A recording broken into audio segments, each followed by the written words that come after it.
दोस्तों, सियासत में गद्दारी करने वाले का इंजाम हमेशा रुसवाई होती है और आज हम बात करेंगे एक ऐसे किरदार की जो न सिर्फ ऐसी गैरत बेच बैठा बल्कि अपनी इज्जत भी। मुबारक ज़ेब का किस्सा सुनकर आपके रोंगटे खड़े हो जाएंगे, क्योंकि ये कहानी पैसों की लालच में डूबे एक ऐसे गद्दार की जिसने अपने भाई जैसे साथियों को धोखा दिया और आज अवाम के तानों का शिकार बन रहा है। लेकिन क्या आप जानते हैं कि वो इस वक्त किस साल तक पहुंच चुका है? चंद लम्हात की लालच, करोड़ों की डील और अपनी नजरिए का सौदा। मुबारक ज़ेब की ये कहानी आपको हैरान कर देगी और शायद आपको गुस्से से भी भर दे। जो लोग इमरान खान के साथ गद्दारी करते हैं, इनके साथ अवाम क्या सलूक करती है, कैसे ये लोग दिन रात अवाम के ताने नफरत बर्दाश्त कर रहे हैं। आज हम आपको हर वो बात बताएंगे जो ये गद्दार आपसे छुपाना चाहते हैं। ये कहानी सिर्फ मुबारक ज़ेब की नहीं बल्कि इन तमाम लोगों की है जो अपने मफादात के लिए अपनी कौम का सौदा करते हैं। ऐसे गद्दारों का इंजाम क्या होता है, अवाम कैसे इन्हें आईना दिखाती है और कैसे ये लोग हमेशा के लिए रुसवाई की मिसाल भी बन जाते हैं। यकीन माने ये वीडियो देखकर आपका दिल ठंडा हो जाएगा, क्योंकि गद्दारी का अंजाम आज हम आपको पूरी दुनिया के सामने बेनकाब करके दिखाएंगे। ये वो वक्त है जब गद्दारी की असलियत पूरी दुनिया के सामने आ रही है। जो लोग इमरान खान के साथ गद्दारी करते हैं, इनकी जिंदगी दिन ब दिन रुसवाई की मिसाल बन चुकी होती है। ऐसे लोग न सिर्फ अपनी इज्जत खो बैठते हैं बल्कि अवाम की नफरत और हक़ारत का भी सामना करते हैं। मुबारक ज़ेब भी इन गद्दारों में शामिल है जो अपने ज़मीर को पैसों के हवस में बेचकर न सिर्फ अपने इलाके बल्कि पूरे मुल्क में बदनाम हो चुका है। ये शख्स वही है जो कुछ वक्त पहले अपनी हैसियत और ताकत का गलत इस्तेमाल करते हुए अवाम को धोखा दे रहा था, लेकिन जब वक्त आया तो इसने अपनी गैरत और रसूलों को करोड़ों रुपए के हवस नीलाम कर दिया। जब काजी फाइज ईसा और जनरल आसम मुनीर जैसे लोगों को सैटेलाइट्स देने की बात हुई तो इसने अपनी जमात के नजरिए के खिलाफ जाकर अपने मफादात को तरजीह दी। ये वो लम्हा था जब इसने अपनी सियासत, इज्जत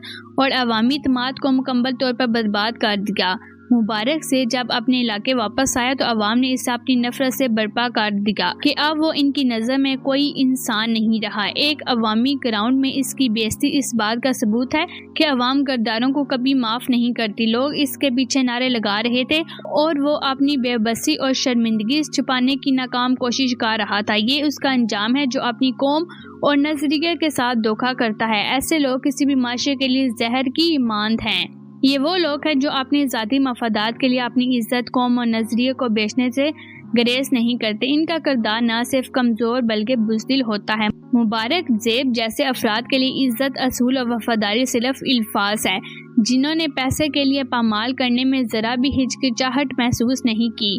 अवाम ने हर बार साबित किया है कि गद्दारों के लिए पाकिस्तान में कोई जगह नहीं। ऐसे लोग न सिर्फ अपनी सियासत बल्कि अपनी जिंदगी के हर पहलू में रिसवा होकर रह जाते हैं। ये जहर की मांद है जो माशरती निज़ाम को अंदर से खोखला करती है। ये वक्त है कि हम इन गद्दारों को पहचानें और इन्हें हमेशा के लिए मुसर्रद कर दें। ऐसे लोगों को हमारी सियासत, माशरे और कौम में किसी किस्म की जगह नहीं देनी चाहिए। मुबारक ज़ेब जैसे लोग हमें ये सबक देते हैं कि गद्दारी का अंजाम हमेशा रुसवाई होती है और अवाम कभी भी ऐसे गद्दारों को इज्जत नहीं देती।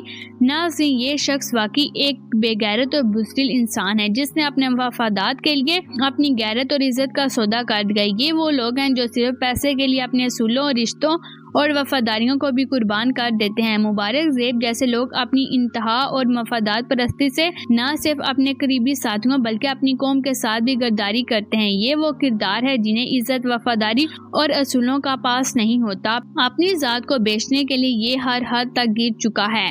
भाई का खून बेचा, अपने साथियों की पेट में छुरा घोंपा और अपनी कौम से गद्दारी करना इनके लिए बहुत बड़ी बात नहीं होती। ये लोग वो हैं जो अपने ज़ाती फ़ायदे के लिए किसी भी हद तक जा सकते हैं, चाहे इसके लिए इन्हें अपनी इज्जत, गैरत और इंसानियत को ना बेचनी पड़े।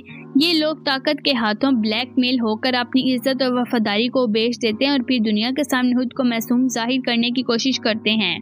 इनके लिए पैसा सब कुछ होता है और पैसा हासिल करने के लिए ये किसी भी निचले दर्जे पर गिरने से दरेर नहीं करते। मुबारक ज़ेब जैसे लोग न सिर्फ खुद को बेनकाब करते हैं बल्कि इस पूरे निज़ाम को भी जो ऐसे किरदारों को पैदा करता اور پروان چڑھاتا ہے، یہ وہ لوگ ہیں جن کے لیے کوئی رشتہ، کوئی نظریہ، کوئی عزت معنی نہیں رکھتی۔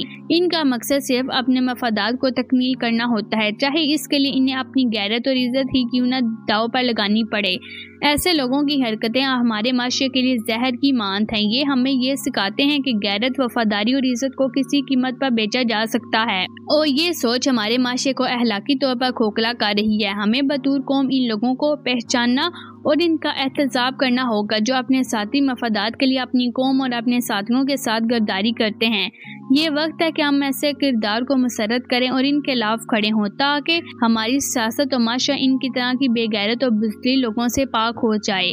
پاکستانی سیاست میں غداری اور وفاداری ہمیشہ سے متوازن رہی ہے، لیکن واقعات نے ان دنوں کے درمیان فرق کو مزید بتایا ہے کہ ایک ایسا واقعہ جو عوام میں بحث وہ مبارک زیب کی شرمناک ویڈیو کا منزل عام پر آنا ہے۔ یہ ویڈیو نہ صرف اس کی ذاتی زندگی بلکہ اس کے سیاسی کردار پر بھی سوالیہ نشان لگا رہی ہے۔ کہا جاتا ہے کہ مبارک زیب کی یہ ویڈیو اس وقت بنائی گئی جب وہ ذاتی کمزوروں کے لمحے میں بیگ گیا، یہی لمحہ اس کے خلاف ایک ہتھیار بن گئی۔ یہ ویڈیو اس کی سیاسی فیصلوں پر اثر انداز ہوئی اور شاید یہی وجہ بنی کہ اس نے اپنے ساتھیوں نظریے کو چھوڑ دیا۔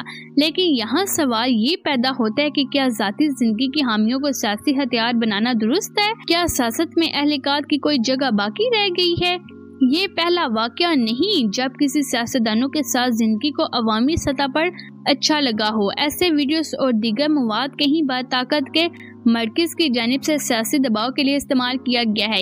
یہ روشنی نہ صرف سیاست کو عبور کر رہی ہے بلکہ معاشرے کے اخلاقی معیار کو بھی اس سوال کی طرح لے کر جا رہی ہے۔ مبارک زیب نے اپنے قریبی ساتھیوں کو چھوڑ کر اپنے مفادات کو ترجیح دی، لیکن یہ صرف اس کی کمزور کی کہانی نہیں ہے بلکہ اس پورے نظام کی ہے جو افراد کی ساتھی زندگی کو ہتھیار کے طور پر استعمال کر رہی ہے۔ جب ایک انسان بہت بڑا بن جاتا ہے تو کیا اس کی کمزوری کو ہمیشہ کے اس کے خلاف استعمال کرنا جائز ہے، یا ہمیں اس نظام کو بدلنے کی ضرورت ہے جو افراد کے کمزوروں کو سیاست کے لیے استعمال کرتا ہے؟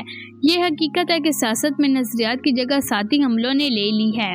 ویڈیوز اور دیگر مواد کو ایک دوسرے کے خلاف استعمال کرنا ایک خطرناک کھیل بن چکا ہے جو نہ صرف سیاست بلکہ پورے معاشرتی ڈھانچے کو کھوکھلا کر رہا ہے۔ ہمیں یہ سوچنا ہوگا کہ ہماری سیاست کس سمت جا رہی ہے۔ کیا ہم کس قدر گر چکے ہیں کہ ساتھی زندگی کی سیاست کا میدان بنا دیا جائے؟ ہمیں بطور قوم یہ فیصلہ کرنا ہوگا کہ ہم اپنے رہنماؤں سے کس قسم کی رویے اور کردار کی توقع رکھتے ہیں۔ اگر ہم ان کے کردار کو ذاتی حملوں کے ذریعے نابود کرنے کا کیا سلسلہ جاری رکھیں گے تو ہم نہ صرف ان کی بلکہ اپنی اخلاقی بنیادوں کو بھی نقصان پہنچائیں گے۔ ہمیں ان کا مقابلہ کرنا ہوگا اور ان کا خاتمہ کرنا ہوگا۔ ہیلو